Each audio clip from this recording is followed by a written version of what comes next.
Assalomu alaykum qizajonlar, tongingiz xayrli bo'lsin, xayrligingiz tong bo'lsin.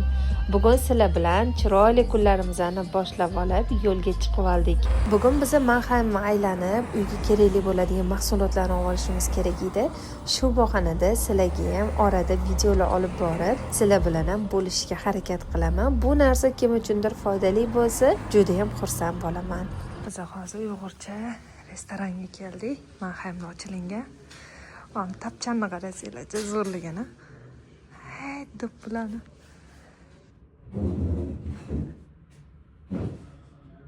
Qizlarjonlar, to'g'risini aytaman, bu joyga kirish bizani umuman rejamizda yo'q edi. Xo'ja nima bilan ko'chada ketayotganimizda Uyg'urcha restoranga ko'zimiz tushib qoldi va bu joyga kirmasak bo'lmaydi deb kirgan edik.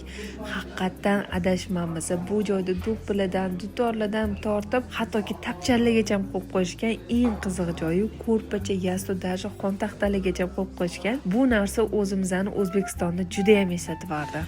Buni qaranglar, hamma narsaligini свежий qilib sizlarga taqdim qilishar ekan. Qaranglar.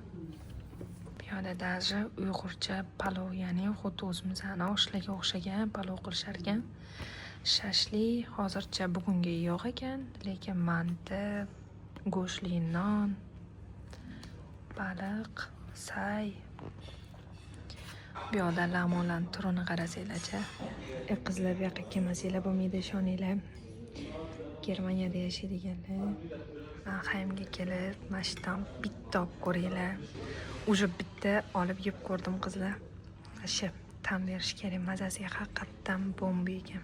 Bilasizlar, lamonni o'zi Uyg'urlarda hech kim tayyorlamasa kerak. Bularning lamon cho'zishligini o'zi ham bitta san'at asari desa bo'ladi. Bu lamonni cho'zilishini o'zini ham men maza qilib tomosha qildim.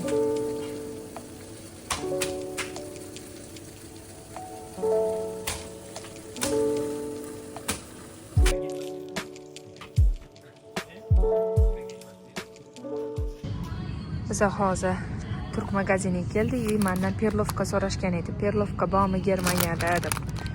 Mana biz hozir turk magazini yilpidamiz. Bemalol topsanglar bo'ladi. Manniy kurpa ham bor. Mana kukuruznisi ham bor. Bunaqasi ham bor. Mana perlovkalar. Bu yerda ukrainskiy grechkalar bor mana. Yashil no'xatlar ham bor. Xullas hamma narsani topsanglar bo'ladi bemalol. Hozir endi biz qolgan narsalarni olamiz. Qizlarjonlar, hozir men bu makaronni ko'rsatmoqchiman. Bu turklarning eng sevimli nimasi bo'ladi. Xuddi bizani anaqamiz bo'lardi, mamparlachi. Xuddi o'shanga o'xshagan narsa. Bundan har doim zo'r ovqatlar qilsanglar bo'ladi. Hozir avvalman xudo xolisa shuni qiladigan ovqatimni agar joylaydigan bo'lsam, mana shu videoni demak birinchi bo'lib qo'ygan bo'laman. Buni hozir olamiz. Narxi 1 euro ekan. Pestoni yaxshi ko'radiganlar bormi? Bilmayman, men pestoni shu kasaliman deydi. Mana bunisi. Oldim to'g'ri. Bu ham tomato oldim. Biz hozir botdan mana qadar olishimiz kerak. Gemizelidan. Bu kattasi ekan-chi. Bizga kichkinasi kerak. Amanis. Rasa zo'r narsa, xuddi o'zimizning Garena Blankaga o'xshaydi mana mash. Turk magazindan nima topish mumkin? Buni qaranglar. Tokbayni topsanglar bo'ladi bemalol, lekin men bunaqa bankaliklarni tavsiya qilmayman. Вообще yaxshi emas. Eng zo'ri mana shu vakuumga qilib qo'yilgani. Eng zo'ri. Hozir bundan savdo olishimiz kerak. Qaranglar mana, xuddi o'zimizning O'zbekistondagi peshovoy savdo mana. Buni Germaniyada anaqalarni, turklarnikida emas, nemislarning o'zining magazinlaridan topsanglar bo'ladi, lekin bunaqa bo'lmaydi. Natron deb yozilgan bo'ladi. Qaranglar mana. Natron bu yoqqa yozilgan, no korobkasi xuddi o'zimiznikidagi peshovoy savdo.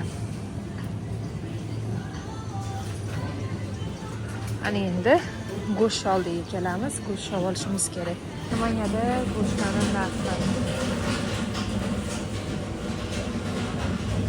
Hozir Germaniyada go'shtlarning narxi ancha ko'tarildi.